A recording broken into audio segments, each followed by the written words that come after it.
À votre avis, à quoi ressemble un véritable leadership chrétien? L'apôtre Pierre répond à cette question dans 1 Pierre 5, versets 2 à 3, où il décrit 4 caractéristiques d'un berger fidèle dans l'Église. Premièrement, selon Pierre, un vrai berger prend soin du peuple de Dieu, car l'Église n'appartient à aucun être humain. Au contraire, l'Église appartient à Dieu. Ainsi, diriger ne consiste pas simplement à gérer une organisation, mais à prendre soin des personnes que Dieu nous confie.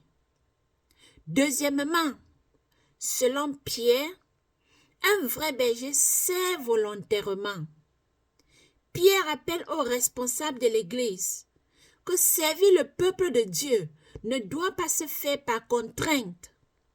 Le véritable leadership chrétien naît d'un appel et non de la pression ou du désir d'occuper une position.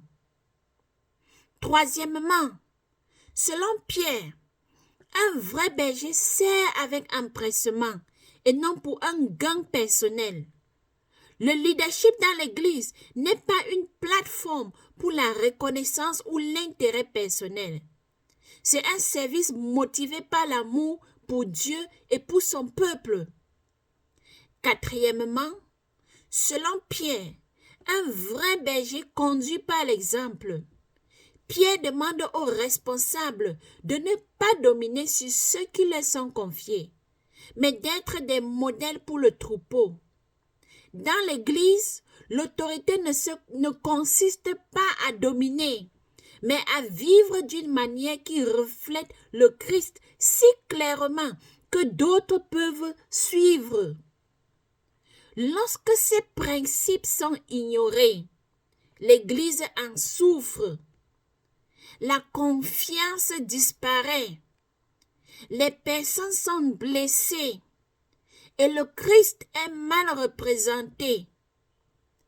Mais lorsque les responsables prennent soin du peuple de Dieu volontairement, avec empressement et par l'exemple, l'Église commence à refléter le cœur du Christ.